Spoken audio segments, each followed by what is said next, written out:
Ready, buddy? Let's do this. No? Okay. Chapter 9, Out of the Past. What the heck? He's that powerful he can make her levitate? I gained so much more respect for this guy. Like, I knew that Tarlok was scheming, right? That's out in the open. But in the last episode, we found out he can actually back it up with power, and so my level of respect for him just shot way up. What are you doing? Bloodbending. If I live in this universe, I'm buying stock in platinum.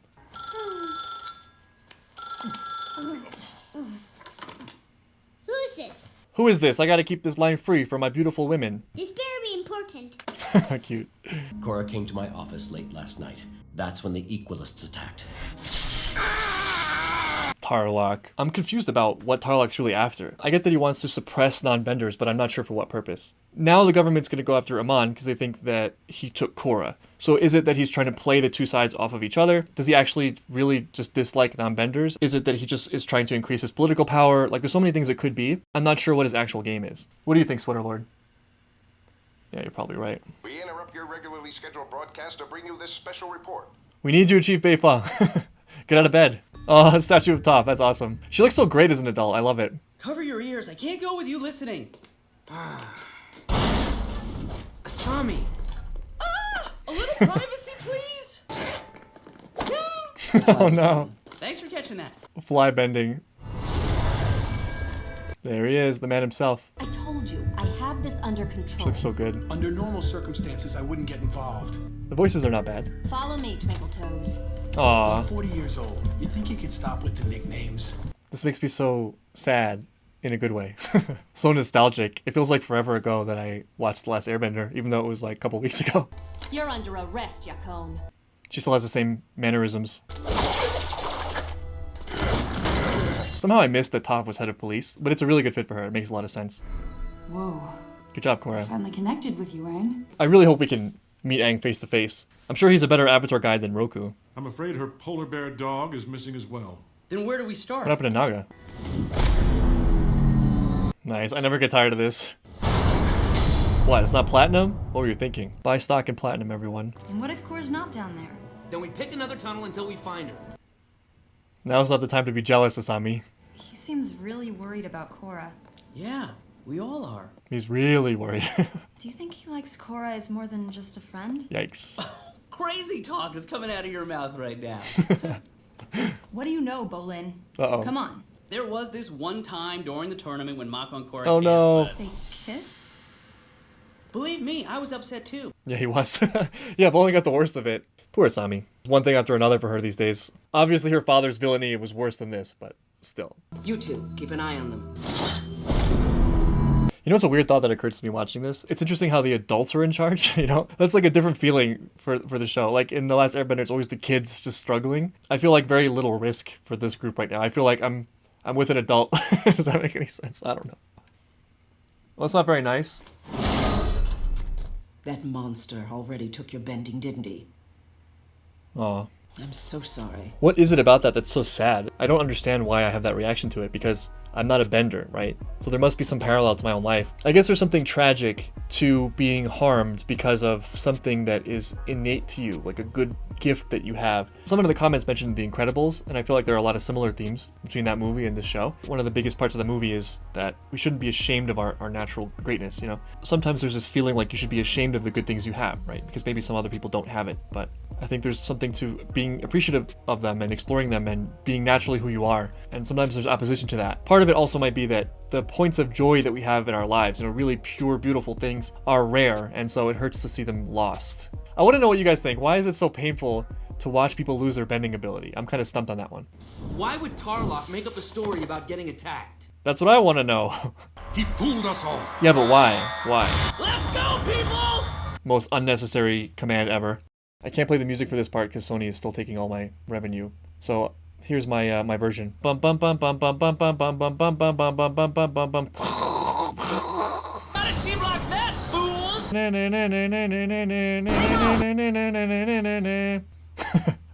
That was some inventive escaping. Is this a cover song, Sony?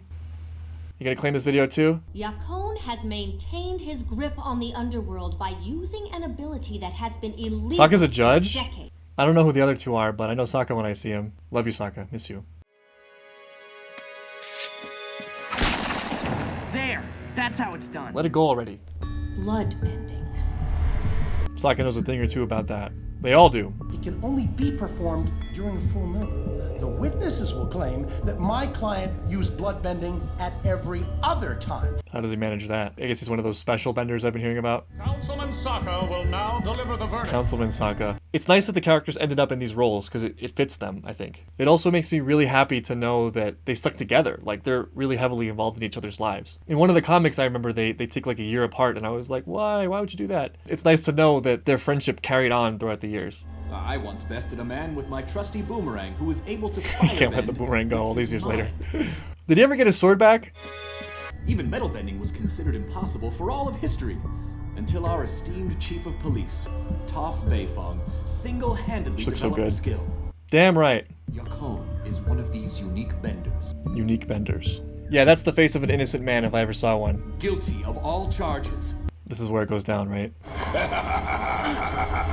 How did you not prepare for this? That's why Defense Against the Dark Arts is a thing. Shout out to Harry Potter. I get that you don't want to be bad, but you have to like know the darkness in order to protect yourself from it. Trying to pretend it doesn't exist makes you vulnerable, extra vulnerable than if you just acknowledged it and tried to understand it. There's a metaphor there beyond just like, you know, power levels in shows. Maybe they actually did prepare for it and Yakone is just that powerful. You kidnapped her, Tarlok. They don't have proof though, right? It's true. He took her. Oops. Oh yeah, this guy. All that planning. Tarlok is a bloodbender. He bloodbends Avatar Korra. Uh-oh. Weird, there's like a generational thing happening here. Because we have the descendants of Aang and Toph fighting who I'm guessing is the descendant of Yakone. Did Sokka ever have kids? Did he ever marry Suki? This is history repeating itself, I guess. So it seems like whatever happened with Aang and Yakone didn't resolve things completely and the problems were pushed down to future generations. I mean, he must be pretty strong if he's doing the whole courtroom and the crew. I don't know why, but it hurts the most to watch Toph be bloodbent. I am Melon Lord! I know, right? Isn't she cool? She's the best. Republic City is mine, Avatar. I'll be back one day to claim it. Seems like that's what's actually happening, although it's not exactly him. Nice. Oh, it's the old music. I love it. Na na na. This is so annoying.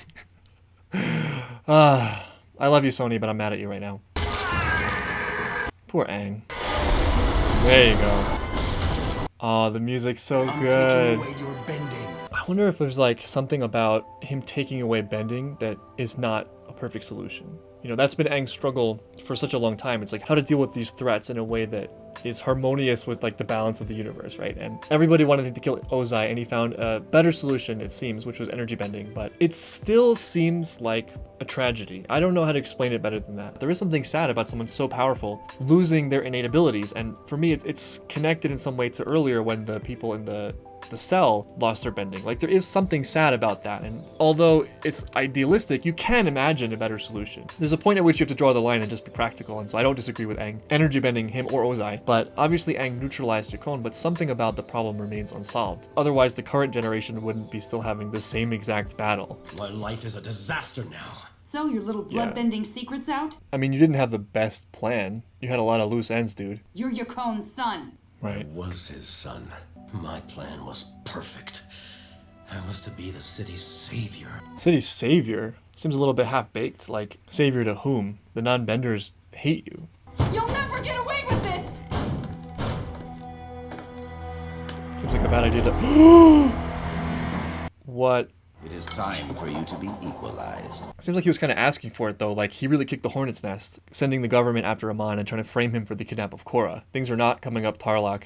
You've never faced bending like mine.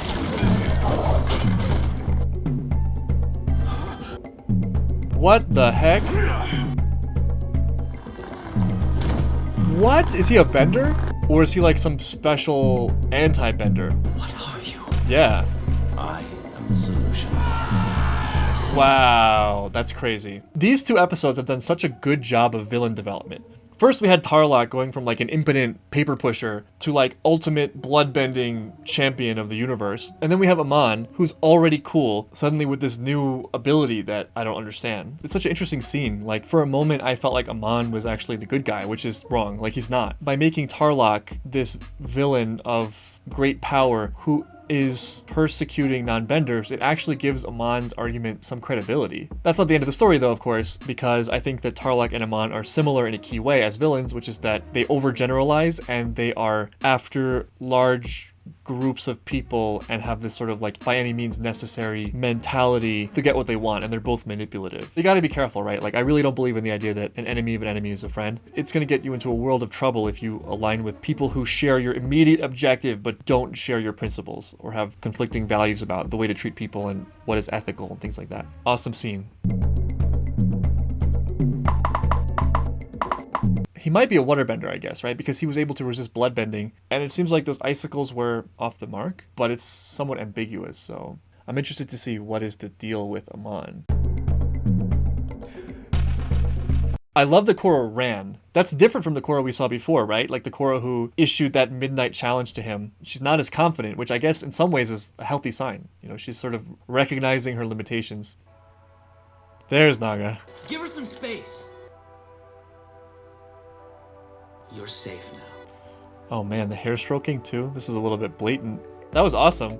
Those two episodes together were like some of the best villain episodes I've seen. The Tarlok thing I feel was a little bit off. Like his plan doesn't seem that robust. It seems kind of all over the place. What it did was it served as great building for Amon, who's somehow more terrifying than he was before. So back to raising the stakes, right? Did you like it? You can do the outro this time, all right?